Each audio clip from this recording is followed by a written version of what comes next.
Malaki ang tsansang aprubahan ng hirit na dagdag pasahe sa jeepney ayon sa LTFRB kung pag-iisahin ng mga grupo ang iba-iba nitong petisyon. Wala pa man yan, gusto na rin ihirit ang dagdag pasahe naman ng mga operator ng bus. Nakatutok si Joseph Moro. Sa pamasahe sa jeep pa lamang, 100 piso na ang nababawas sa baon ng estudyanteng si Vincent araw-araw. Mabigat na sa'yo yan? Medyo po. As student po kasi dapat matipid po.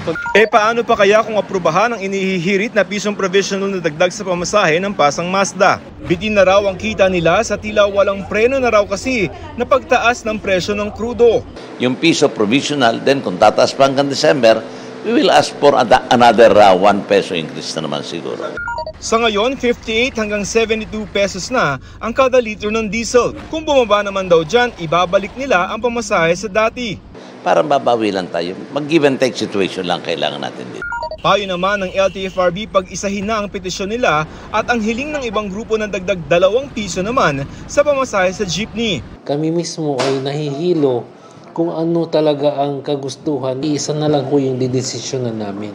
Malaki raw ang tsansang pagbigyan ng isa sa mga hiling pero kukonsultahin ho namin ang Consumers Group and NEDA. Kasi pag nag-issue ka ng fare hike, it would probably cause inflation. Ibinasura naman ang hiwalay pang petisyon para sa pisong dagdag pasahe tuwing rush hour na initras na rin naman ng mga transport groups.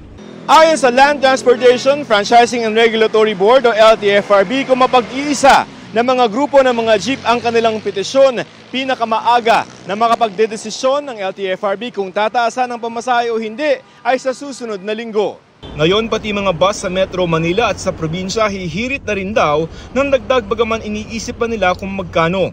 Kailan nag-umpisang mag-increase kami ng diesel, nasanay na kami, baka mamaya next week meron na namang kasunod. Kailangan na, oo. Naku, hirap na nga kami. Ilang driver ang umaasa sa 2.9 billion pesos na fuel subsidy na target sanang ipamigay ngayong linggo. Pero sabi ng DBM, bago i-release ang pondo, kailangan magsumite muna ng gabay sa pagpapatupad at pagtukoy ng mga benepisyaryo ang DOTR. Wala pang tugon ng DOTR pero sabi ng LTFRB na nasa ilalim nito. We have an existing mechanism that was built during the pandemic. Naka-enroll na po yung mga transport services na pagbibigyan. Para sa GMA Integrated News, Joseph Morong, nakatutok 24 oras. Mga kapuso, kasama nyo kami 24 oras. Mag-subscribe sa GMA Integrated News sa YouTube.